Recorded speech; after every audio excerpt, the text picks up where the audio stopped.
Hi friends, welcome back to our channel. இன்னைக்கு நம்ம பார்க்க போற இந்த அப்டேட்ல CBSE அதாவது சென்ட்ரல் போர்ட் ஆஃப் செகண்டரி எஜுகேஷன்ல இருந்து ரெண்டு விதமான காலி பணியிடங்கள் வந்து அறிவிச்சிருக்காங்க. ஒன்னு வந்து சூப்பரண்டன்ட் அப்படிங்கிற ஒரு போஸ்டிங்கும் ஜூனியர் அசிஸ்டன்ட்னு சொல்லிட்டு group B and group C இந்த ரெண்டு லெவல் கேட்டகரிக்கு வந்து அப்ளிகேஷன் வந்து போயிட்டு இருக்குது. இந்த வீடியோல எப்படி ஆன்லைன்ல இந்த ஜாபுக்காக வந்து அப்ளை பண்றது, இந்த எக்ஸாமினேஷனுக்கு வந்து எப்படி ஆன்லைன்ல அப்ளை பண்ணி சப்மிட் பண்றது அப்படிங்கறத பத்தி இந்த வீடியோல வந்து பார்க்க போறோம். வீடியோ வந்து ஸ்கிப் பண்ணாம ஃபுல்லா பாருங்க. வீடியோக்குள்ள போறதுக்கு முன்னாடி பார்த்தா நம்ம சேனல் நீங்க ஃபர்ஸ்ட் டைம் பாக்குறீங்க அப்படின்னா இந்த வீடியோக்கு கீழ இருக்கக்கூடிய ரெட் கலர் சப்ஸ்கிரைப் பட்டனையும் பக்கத்துல இருக்கக்கூடிய அந்த பெல் பட்டனை கிளிக் பண்ணி ஆல்ங்கிறத எனேபிள் பண்ணி வச்சுக்கோங்க. நம்ம சேனல்ல இருந்து போஸ்ட் பண்ணக்கூடிய ஒவ்வொரு லேட்டஸ்ட் அப்டேட்ஸும் ஈஸியா நீங்க மிஸ் பண்ணாம பார்த்து தெரிஞ்சுக்க முடியும். சரி வாங்க இப்ப நம்ம டைரக்டா வீடியோக்குள்ள போகலாம். ஓகே, ஒரு ஒன் டேக்கு முன்னாடி நம்ம சேனல்ல வந்து இந்த சிபிஎஸ்இ நோட்டிபிகேஷன் பத்தி ஓவர் வியூ வந்து ஒரு வீடியோ வந்து போட்டிருந்தோம். அந்த வீடியோ பார்க்காம இருந்தீங்கன்னா தயவு செய்து இந்த வீடியோ வந்து பாத்துருங்க. இந்த வீடியோ பார்த்தாதான் உங்களுக்கு நோட்டிபிகேஷன் சம்பந்தமா வந்திருக்கக்கூடிய டவுட் வந்து உங்களுக்கு வந்து கிளியர் ஆகும். எந்தெந்த போஸ்டிங்க்கு என்னென்ன வேகன்சிஸ் வந்து இன்க்ரீஸ் பண்ணிருக்காங்க, அது மட்டும் இல்லாம வந்து எஜுகேஷன் குவாலிஃபிகேஷன் என்ன, ஏஜ் லிமிட் என்ன அப்படிங்கறது உங்களுக்கு ஈஸியா வந்து இந்த நோட்டிபிகேஷன் புரிய வரும். ஸோ நோட்டிபிகேஷன் நீங்க வியூ பண்ணி பார்க்கணும் அப்படின்னு நினைச்சீங்கன்னா இந்த வீடியோக்கு கீழே வந்து பிடிஎஃப் லிங்க் வந்து கொடுத்துருக்கேன். அதை கிளிக் பண்ணி நீங்க என்ன பண்ணிக்கோங்கன்னா இந்த பேஜ் வரும். இதை முழுமையா நீங்க வந்து படிச்சு முடிச்சதுக்கு அப்புறம் நீங்க வந்து எலிஜிபிளா இல்லையா அப்படிங்கிற ஒன்ஸ் வந்து செக் பண்ணிட்டு அதுக்கப்புறம் ஆன்லைன்ல வந்து அப்ளை பண்ணுங்க. ஓகே, இன்னைக்கான வீடியோல வந்து எப்படி வந்து இந்த எக்ஸாமுக்கு வந்து அப்ளை பண்றது அப்படிங்கறத பார்ப்போம். ரெஜிஸ்ட்ரேஷன் ஃபார்ம் அப்படிங்கிற இடத்துல வந்து கேண்டிடேட்டோட நேம் கேட்கும். கேண்டிடேட்டோட நேம் அப்படிங்கிற இடத்துல உங்களோட 10th மார்க் ஷீட்ல எஸ்எஸ்எல்சி மார்க் ஷீட்ல எப்படி வந்து நேம் வந்து மென்ஷன் பண்ணிருக்காங்களோ அதே போல இந்த இடத்துல என்டர் பண்ணிக்கோங்க. Father name, mother name, date of birth வந்து உங்களுடைய டேட் ஆஃப் பர்த் வந்து 10th மார்க் ஷீட்ல வந்து எப்படி இருக்கோ அதே போல 10th மார்க் ஷீட்ல இருக்கக்கூடிய டேட் ஆஃப் பர்த் என்டர் பண்ணிட்டு ஜெண்டர் வந்து மேலா ஃபீமேலான்னு கேட்டிருப்பாங்க, அதை செலக்ட் பண்ணிக்கோங்க. ஐடென்டிஃபை டைப் அப்படிங்கிற இடத்துல உங்களோட ஐடி ப்ரூஃப் வந்து நீங்க வந்து கொண்டு போற மாதிரி இருக்கும் எக்ஸாமினேஷனுக்கு. அதுக்காக நீங்க வந்து other valid government identity with photography அப்படின்னு இல்லையா, இதை கொடுத்து நீங்க வந்து உங்களோட ஆதார் கார்டு நம்பர் இந்த இடத்துல நீங்க வந்து என்ன பண்ணிக்கலாம்னா ஆட் பண்ணிக்கலாம். இல்ல உங்ககிட்ட ஓட்டர் ஐடி இருக்கு அப்படின்னா ஓட்டர் ஐடி கார்டு நம்பர் கூட நீங்க என்ன பண்ணிக்கலாம்னா ஆட் பண்ணிக்கலாம். ஆட் பண்ணதுக்கு அப்புறம் அப்படியே கீழே ஸ்க்ரோல் பண்ணி வந்தீங்கன்னா உங்களோட கான்டாக்ட் நம்பர் கேட்பாங்க. கான்டாக்ட் நம்பர் கொடுத்து அது வந்து வெரிஃபிகேஷன் வந்து பண்ற மாதிரி இருக்கும். அதே மாதிரி மெயிலுக்கும் வந்து பார்த்தீங்கன்னா வெரிஃபை பண்ற மாதிரி இருக்கும். பாஸ்வேர்டு கன்ஃபார்ம் பாஸ்வேர்டு வந்து ஒரு 8 கேரக்டர்ல பாஸ்வேர்டு வந்து கிரியேட் பண்ணிக்கோங்க. அதே பாஸ்வேர்டு வந்து கன்ஃபார்ம் பண்ணிட்டு இந்த செக்யூரிட்டி பின் வந்து இந்த இடத்துல இருக்கக்கூடியது அப்படியே பார்த்து இந்த இடத்துல என்டர் பண்ணிட்டு சப்மிட் அப்படிங்கிற இந்த ஆப்ஷன் வந்து கொடுங்க.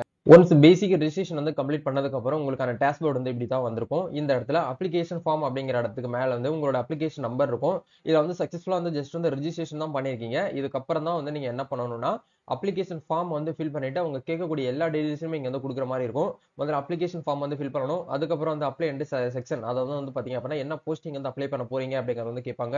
அதுக்கப்புறம் வந்து நீங்க என்னென்ன படிச்சிருக்கீங்க அப்படிங்கிற அகாடமிக் குவாலிஃபிகேஷன் டீடைல்ஸ் வந்து கேட்பாங்க. அதுக்கப்புறம் கான்டாக்ட் டீடைல்ஸ் வந்து கேட்பாங்க. எக்ஸாம் சென்டர் நீங்க வந்து எங்க வந்து எழுத போறீங்க அப்படிங்கறத கேட்பாங்க. அதுக்கப்புறம் அப்லோட் டாக்குமெண்ட் அண்ட் இமேஜஸ், அதாவது உங்களோட டாக்குமெண்ட்ஸ் அண்ட் வந்து உங்களோட போட்டோ சிக்னேச்சர் நீங்க வந்து அப்லோட் பண்ற மாதிரி இருக்கும். அதே மாதிரி ஃபைனலா நீங்க வந்து சப்மிட் பண்ணிட்டு ஃபீஸ் வந்து பேமெண்ட் பண்ணுவீங்க. இதுதான் வந்து பாத்தீங்கன்னா கான்செப்ட். இப்போ இந்த இடத்துல அப்ளிகேஷன் ஃபார்ம் அப்படிங்கிற இந்த ஆப்ஷன் வந்து கொடுங்க. கொடுத்தீங்க அப்படின்னா நெக்ஸ்ட் பேஜ் ஓப்பன் ஆகும். அப்ளிகேஷன் ஃபார்ம்ல உங்களுடைய பர்சனல் இன்ஃபர்மேஷன் அப்படிங்கிற இடத்துல உங்க பேரு, உங்க அப்பா பேரு, உங்க அம்மா பேர் எல்லாமே வந்து ஆட் பண்ண டிஃபால்ட்டா இருக்கும். ஏன்னா நம்ம ஏற்கனவே பேசிக் ரெஜிஸ்ட்ரேஷன் வந்து பண்ணதுனால ஆட்டோமேட்டிக்கா மேலே உங்களுக்கு வந்து ஷோ ஆயிருக்கும். ஸோ நான் ஒன்ஸ் வந்து பாத்தீங்கன்னா மேல வந்து பாத்தீங்கன்னா எல்லாமே ஃபில் பண்ணி இருக்கிறதுனால அப்படி கீழே ஸ்க்ரோல் பண்ணிட்டேன். இந்த இடத்துல கேட்டகரி அப்படிங்கிற இடத்துல நீங்க என்ன கேட்டகரியில வரீங்களோ அதை வந்து செலக்ட் பண்ணிக்கோங்க. அதாவது உங்களோட கம்யூனிட்டி தான் கேட்டகரின்னு சொல்றாங்க. நீங்க வந்து ஜென்ரல் அப்படின்னா ஜென்ரல் கொடுக்கணும். பிசி கேட்டகரி, எம்பிசி, டிஎன்சி இவங்க எல்லாருமே வந்து ஓபிசியில தான் வருவீங்க. நிறைய பேருக்கு இது ஒரு டவுட்டாவே இருக்குது, ஒவ்வொரு வீடியோலையும் கேக்குறீங்க. So BC, BCM, MBC, DNC இவங்க எல்லாருமே வந்து ஓபிசி கேட்டகரி நான் கிரிமி லேயர்ல தான் வருவீங்க. அப்படிங்கறதுனால இந்த ஆப்ஷன் வந்து கொடுத்துக்கோங்க. அதே மாதிரி வந்து பாத்தீங்க அப்படின்னா இந்த இடத்துல சப் கேட்டகரி அப்படிங்கிற இடத்துல வந்து என்ன கேட்டிருக்காங்க அப்படிங்கிற பார்த்துட்டு நீங்க வந்து பாத்தீங்கன்னா ஒரு பெர்சன் வித் டிசபிலிட்டியான்னு கேட்கறேன். பிடபிள்யூடினா எஸ் கொடுங்க, இல்லைன்னா நோ அப்படிங்கிற ஆப்ஷன் வந்து கொடுத்துக்கோங்க. இந்த இடத்துல பெஞ்ச் மார்க் டிசபிலிட்டியா இருந்தீங்கன்னா எஸ் கொடுங்க, இல்லைன்னா நோ அப்படிங்கிற இந்த ஆப்ஷன் வந்து கொடுங்க. அதர் இன்ஃபர்மேஷன் அப்படிங்கிற இடத்துல நீங்க ஏதாச்சும் வந்து பாத்தீங்க அப்படின்னா சிபிசி டிபார்ட்மெண்ட் கேண்டிடேட்ஸா இருக்கிறீங்க அப்படின்னா எஸ் கொடுக்கணும், இல்லைன்னா நோ அப்படிங்கிற ஆப்ஷன் கொடுத்துக்கோங்க. நீங்க வந்து ஒரு எக்ஸர்வீஸ் மேனான்னு சொல்லிட்டு கேட்டிருக்காங்க. எஸ்னா எஸ்ன்னு கொடுக்கணும், இல்லைன்னா நோன்னு கொடுத்துக்கோங்க. அதே மாதிரி வந்து பாத்தீங்க அப்படின்னா medium in which you want to appear in skill test typing அப்படிங்கிற இடத்துல வந்து நீங்க வந்து ஹிந்தியா இங்கிலீஷான்னு சொல்லிட்டு கேட்டிருக்காங்க. நம்ம இங்கிலீஷ் அப்படிங்கறத கொடுத்துக்கலாம். ஆர் யூ மேரிடான்னு சொல்லிட்டு கேட்டிருக்காங்க. உங்களுக்கு மேரேஜ் ஆயிடுச்சுன்னு கேக்குறாங்க. எஸ்னா எஸ் கொடுங்க, இல்லைன்னா நோ அப்படிங்கிற இந்த ஆப்ஷனே கொடுத்துக்கோங்க. இதை கொடுத்ததுக்கு அப்புறம் இந்த இடத்துல சேவ் வந்து நெக்ஸ்ட் அப்படிங்கிற இந்த ஆப்ஷன் வந்து கொடுங்க. இப்போ இந்த இடத்துல வந்து நீங்க எந்த போஸ்டிங்க்கு வந்து அப்ளை பண்ண போறீங்க அப்படிங்கற வந்து கேக்குறாங்க. அதை ஒன்ஸ் வந்து கரெக்டா வந்து செலக்ட் பண்ணிக்கோங்க. அப்ளை ஃபார் போஸ்ட், சூஸ் போஸ்ட்னு சொல்லிட்டு கேட்டிருக்காங்க. நீங்க என்ன பண்ணணும் அப்படின்னா ஜூனியர் அசிஸ்டன்ட் அப்படிங்கிறதுக்கு நீங்க அப்ளை பண்ண போறீங்கன்னா ஜூனியர் அசிஸ்டன்ட் அப்படிங்கறத வந்து கொடுத்துக்கோங்க. ஜூனியர் அசிஸ்டன்ட்க்கு நீங்க அப்ளை பண்ணணும் அப்படின்னா மினிமம் 12ஆம் கிளாஸ் வந்து நீங்க வந்து பாஸ் பண்ணியிருக்கணும். அதே மாதிரி சூப்பரிண்டென்ட் அப்படிங்கிற இந்த ஒரு ஜாபுக்கு வந்து நீங்க அப்ளை பண்ண போறீங்க அப்படின்னா கண்டிப்பா நீங்க என்ன பண்ணணும்னா டிகிரி வந்து கம்ப்ளீட் பண்ணிருக்கணும். இல்ல ப்ரோ நான் 2 போஸ்டிங்குமே அட் டைத்தில் அப்ளை பண்ணலாமான்னு கேட்டீங்கன்னா தாராளமாக பண்ணிக்கலாம். ஈச் அப்ளிகேஷனுக்கு வந்து பாத்தீங்க அப்படின்னா 800 rupees வந்து நீங்க ஆன்லைன்ல ஃபீஸ் வந்து பேமெண்ட் வந்து பண்ற மாதிரி இருக்கும். யாருக்கெல்லாம் ஃபீஸ் வந்து பேமெண்ட் பண்ணணும் அப்படின்னா ஓபிசி கேட்டகரி, ஜெனரல் கேட்டகரியில இருக்கக்கூடியவங்க கண்டிப்பா பேமெண்ட் பண்ற மாதிரி இருக்கும். எஸ்சி எஸ்டிக்கு வந்து ஃபீஸ் வந்து கிடையாது, ஃப்ரீ. சரிங்களா? இப்போ நம்ம எக்ஸாம்பிளுக்கு வந்து பாத்தீங்க அப்படின்னா ஜூனியர் அசிஸ்டன்ட்டுக்கு மட்டும் நான் வந்து அப்ளை பண்ண போறேன் அப்படிங்கறதுனால இந்த ஆப்ஷன் மட்டும் செலக்ட் பண்ணிக்கலாம். ஒன்ஸ் செலக்ட் பண்ணதுக்கு அப்புறம் சேவ் வந்து நெக்ஸ்ட் அப்படிங்கிற இந்த ஆப்ஷன் கொடுத்துட்டு டு யூ விஷ் சப்மிட் அப்படின்னு சொல்லிட்டு கேட்டிருக்காங்க. ஓகே அப்படிங்கிற இந்த ஆப்ஷன் வந்து கொடுங்க. அப்படி கொடுத்தீங்கன்னா டைரக்டா வந்து பாத்தீங்கன்னா உங்களுக்கு அகாடமிக் இன்ஃபர்மேஷனுக்குள்ள போகும். நீங்க 12th வந்து எந்த போர்டுல வந்து பாஸ் பண்ணீங்கன்னு சொல்லிட்டு கேட்பாங்க. இந்த இடத்துல பாசிங் ஸ்டேட்டஸ் அப்படிங்கிற இடத்துல வந்து பாத்தீங்கன்னா பாஸ்டு அப்படிங்கிற இந்த ஆப்ஷன் வந்து கொடுத்துக்கோங்க. இயர் ஆஃப் பாசிங் அப்படிங்கிற இடத்துல நீங்க எந்த இயர்ல வந்து பாஸ் பண்ணீங்கங்கறத கேட்பாங்க. அதை ஒன்ஸ் வந்து கரெக்டா வந்து செலக்ட் பண்ணிக்கோங்க. யுனிவர்சிட்டி போர்டு அப்படிங்கிற இடத்துல வந்து நீங்க என்ன பண்ணணும் அப்படின்னா நம்ம தமிழ்நாடு போர்டுல தான் நீங்க பாஸ் பண்ணீங்க அப்படின்னா தமிழ்நாடு அப்படிங்கறத நீங்க வந்து என்ன பண்ணுங்கன்னா சர்ச் பண்ணீங்க அப்படின்னா உங்களுக்கு இந்த இடத்துல Tamil Nadu board of higher education இருக்கும், செகண்டரி எக்ஸாமினேஷன் இருக்கும். இந்த ஆப்ஷனை கொடுத்து நீங்க என்ன பண்ணிக்கலாம்னா ஒன்ஸ் வந்து அதை வந்து செலக்ட் பண்ணிக்கலாம். நெக்ஸ்ட் வந்து என்ன கேக்குறாங்கன்னு பாருங்க.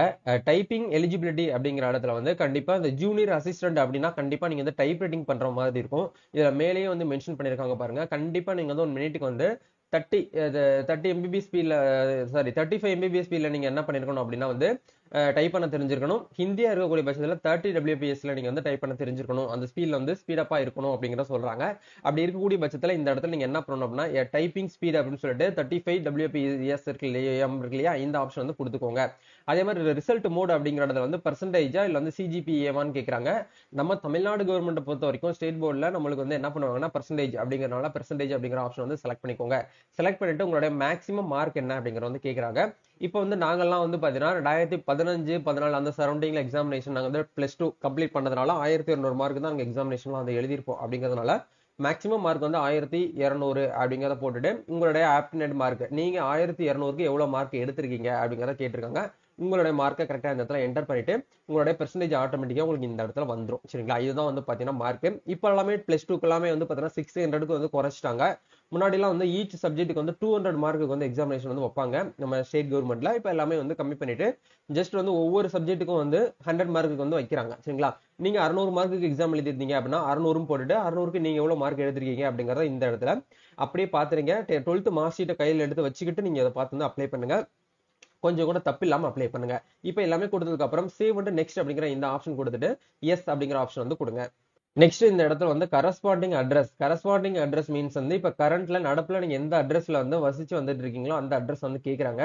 உங்களோட வீட்டு டோர் நம்பரு, எந்த ஸ்ட்ரீட்ல இருக்கீங்க ஸ்ட்ரீட் நேமு, அதே மாதிரி வந்து உங்களுடைய பஞ்சாயத்து அப்படின்னா வில்லேஜ் நேமு, உங்களுடைய கண்ட்ரி, ஸ்டேட்டு, டிஸ்ட்ரிக்ட், பின்கோடு இது எல்லாமே கொடுத்துக்கோங்க. கொடுத்ததுக்கு அப்புறம் நீங்க கரஸ்பாண்டிங் அட்ரஸ்ல தான் வந்து பாத்தீங்கன்னா பெர்மனன்ட் அட்ரஸாவும் இருக்கக்கூடிய பட்சத்துல இந்த ஆப்ஷன் டிக் பண்ணி விட்டீங்கன்னா மேல ஃபில் பண்ணது ஆட்டோமேட்டிக்கா கீழேயும் வந்து ஃபில் ஆயிரும். நீங்க மேல எல்லாம் ஃபில் பண்ண தேவையில்லை.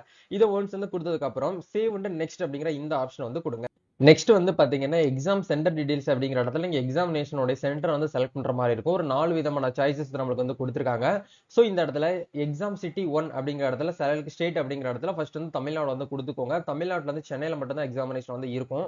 அதே மாதிரி சிட்டி எக்ஸாமினேஷன் சிட்டி 2 அப்படிங்கிற இடத்துல வந்து நம்ம தமிழ்நாட்டுக்கு பக்கத்துல என்ன இருக்கு அப்படிங்கிற பாருங்க. தமிழ்நாட்டுக்கு பக்கத்துல வந்து ஆந்திரா இருக்கு, கர்நாடகா இருக்கு, அதே மாதிரி வந்து பாத்தீங்கன்னா கேரளா இருக்கு. சரிங்களா? இதுதான் தமிழ்நாடு பக்கத்துல இருக்கு. சோ இது உங்களுக்கு எது நேர்பையா இருக்கோ அது சரௌண்டிங் நீங்க ஒன்ஸ் வந்து கொடுத்துக்கோங்க. அதே மாதிரி தேர்ட் ஸ்டேட்ல வந்து பாத்தீங்க அப்படின்னா கர்நாடகா கொடுத்துட்டு கர்நாடகால வந்து பாத்தீங்கன்னா பெங்களூர்ல தான் எக்ஸாமினேஷன் சிட்டி இருக்கும். மோஸ்ட்லி முடிஞ்ச வரைக்கும் நீங்க ஃபர்ஸ்ட் ஆப்ஷன் தமிழ்நாடே கொடுத்தீங்கன்னா ஃபர்ஸ்ட் என்ன கொடுத்துருக்கோமோ அதை மட்டும் தான் நம்மளுக்கு வந்து எக்ஸாம் ஹாலா வந்து பிக்ஸ் பண்ணுவாங்க. ஹால் டிக்கெட் அட்மிட் கார்டு வரும்போதும் நீங்க வந்து தமிழ்நாடு சென்னை சைடு தான் போயிட்டு நீங்க எக்ஸாமினேஷன் வந்து அட்டன் பண்ற மாதிரி இருக்கும். சரிங்களா? இதை ஒன்ஸ் வந்து நீங்க வந்து கரெக்டா வந்து செலக்ட் பண்ணிக்கோங்க. இதை செலக்ட் பண்ணதுக்கு அப்புறம் வந்து பாத்தீங்க அப்படின்னா சேவ் வந்து நெக்ஸ்ட் அப்படிங்கிற இந்த ஆப்ஷன் வந்து கொடுத்துட்டு நீங்க ஓகே அப்படிங்கிற ஆப்ஷன் வந்து கொடுங்க. நெக்ஸ்ட் என்ன நம்ம ஸ்டெப் வந்து ஃபாலோ பண்ணணும் அப்படின்னா டாக்குமெண்ட் வந்து அப்லோட் பண்ற மாதிரி இருக்கும். உங்களுடைய போட்டோ வந்து 200 KB மினிமம் வந்து 20ல இருந்து மேக்ஸிமம் வந்து 200 KBக்குள்ள வந்து கன்வெர்ட் பண்ணி போட்டோ வந்து அப்லோட் பண்ணிக்கோங்க. அது வந்து பாஸ்போர்ட் சைஸ் போட்டோவா தான் வந்து இருக்கணும். அதே மாதிரி உங்களோட சிக்னேச்சர் வந்து ஒரு ஒயிட் பேப்பர்ல வந்து சைன் போட்டு அந்த போட்டோ வந்து 10 KBல இருந்து 200 KBக்குள்ள கன்வெர்ட் பண்ணிட்டு இந்த இடத்துல அப்லோட் பண்ணிக்கோங்க. அதே மாதிரி உங்களோட 10th மார்க் ஷீட்டை வந்து பாத்தீங்க அப்படின்னா டேட் ஆஃப் பர்த் ப்ரூஃப்காக வந்து கேக்குறாங்க. அதை ஒன்ஸ் வந்து கரெக்டா வந்து இந்த இடத்துல 50 KBல இருந்து 500 KBக்குள்ள நீங்க வந்து கன்வெர்ட் பண்ணிட்டு அப்லோட் பண்ணிக்கோங்க. அதே மாதிரி 12th மார்க் ஷீட் நம்ம ஜூனியர் அசிஸ்டன்ட்டுக்கு அப்ளை பண்ணதுனால 12th வந்து கேக்குறாங்க. மேபி நீங்க வந்து சூப்பரண்டன்ட்டுக்கு அப்ளை பண்ணிருக்கீங்க அப்படின்னா கண்டிப்பா டிகிரி மார்க் ஷீட் வந்து கேட்பாங்க. டிகிரி மார்க் ஷீட் வந்து ஓவரால் மார்க் ஸ்டேட்மெண்ட் வந்து நீங்க என்ன பண்ணிக்கலாம் அப்லோட் பண்ணிக்கலாம். இந்த இடத்துல 50 KBல இருந்து 500 KBக்குள்ள கன்வெர்ட் பண்ணிட்டு அப்லோட் பண்ணிக்கோங்க. ஃபைனலா வந்து பாத்தீங்கன்னா நம்ம ஓபிசி கேட்டகரி கொடுத்ததுனால ஓபிசி கேட்டகரியோட சர்டிபிகேட் வந்து கேக்குறாங்க. கம்யூனிட்டி சர்டிபிகேட் வேற, ஓபிசி சர்டிபிகேட்ங்கிறது வேற. சரிங்களா? ரெண்டையும் போட்டு நீங்க குழப்பிக்கிற வேண்டாம்.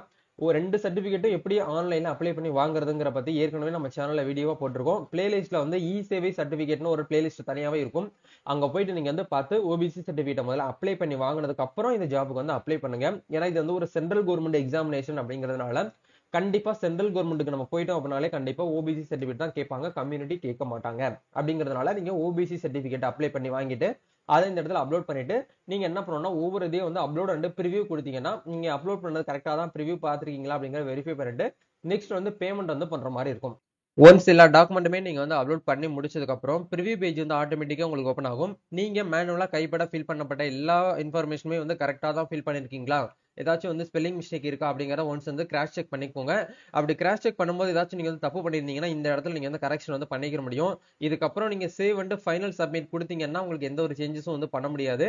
சோ அதனால வந்து கொஞ்சம் ஒன்ஸ் வந்து கரெக்டா வந்து செக் பண்ணிட்டு சேவ் வந்து ஃபைனல் சப்மிட் அப்படிங்கிற இந்த ஆப்ஷன் வந்து கொடுங்க. கொடுத்து இந்த இடத்துல எஸ் அப்படிங்கிற இந்த ஆப்ஷன் வந்து கொடுங்க. ஓகே. ஒன்ஸ் வந்து எல்லாமே நம்ம ஃபைனலா வந்து முடிச்சதுக்கு அப்புறம் உங்களுக்கு இந்த இடத்துல ஸ்டெப் வந்து எல்லாமே வந்து ஸ்டேட்டஸ் அப்படிங்கிறதுல கம்ப்ளீட்னு இருக்கும். ஃபீஸ் பேமெண்ட் மட்டும் பெண்டிங்ல இருக்கும். இப்போ நீங்க ஃபீஸ் வந்து பேமெண்ட் பண்ண போறீங்க அப்படின்னா இந்த இடத்துல பே ரெஜிஸ்ட்ரேஷன் ஃபீ அப்படிங்கிற இந்த ஆப்ஷன் வந்து கொடுத்தீங்கன்னா நீங்க என்ன பண்ணணும் அப்படின்னா ஒரு அப்ளிகேஷனுக்கு வந்து 800 rupees வந்து ஜென்ரல் அண்ட் ஓபிசி கேட்டகரி வந்து பேமெண்ட் பண்ற மாதிரி இருக்கும். ஸோ இந்த இடத்துல வந்து 800 ஆட்டோமேட்டிக்கா வந்துருச்சு. ஆன்லைன் பேமெண்ட் அப்படிங்கிற இந்த டேப் வந்து கிளிக் பண்ணிட்டு பே ஃபீ அப்படிங்கிற இந்த ஆப்ஷன் வந்து கொடுங்க. கொடுத்தீங்கன்னா பேமெண்ட் கெட்வே பேஜுக்குள்ள போகும். இந்த இடத்துல வந்து உங்களுக்கு வந்து பாத்தீங்கன்னா என்ன அப்டேட் வந்து கொடுத்துருப்பாங்க, any credit card, debit card, net banking சொல்லிட்டு ஆப்ஷன் இருக்கும். இந்த ஆப்ஷன் வந்து கிளிக் பண்ணிட்டு நீங்க என்ன பண்ணிக்கலாம்னா டைரக்டா வந்து அப்ளிகேஷன் பண்ண வந்து அதாவது ப்ரொசீட் டு பேமெண்ட் அப்படிங்கிற இந்த ஆப்ஷன் கொடுத்து நீங்க என்ன பண்ணிக்கலாம்னா அப்ளிகேஷனுக்கான ஃபீஸ் நீங்க வந்து பேமெண்ட் பண்ணிக்கலாம். இதுதான் வந்து பாத்தீங்கன்னா ஆப்ஷன். வேற ஏதாவது உங்களுக்கு வந்து டவுட்ஸ் இருக்கு அப்படின்னா கமெண்ட் பண்ணுங்க. கண்டிப்பா இந்த வீடியோ உங்களுக்கு வந்து ரொம்பவே ஹெல்ப்ஃபுல்லா இருக்கும்னு நினைக்கிறேன். கொஞ்சம் கேர்ஃபுல்லா வந்து அப்ளை பண்ணிக்கோங்க. சோ கண்டிப்பா இந்த வீடியோ உங்களுக்கு யூஸ்ஃபுல்லா இருக்கும்னு நினைக்கிறேன். இந்த வீடியோ பிடிச்சிருந்தாலும் லைக் பண்ணுங்க, ஷேர் பண்ணுங்க, கமெண்ட் பண்ணுங்க. நம்ம நெக்ஸ்ட் ஒரு அப்டேட்ல மீட் பண்ணுவோம். தேங்க்யூ.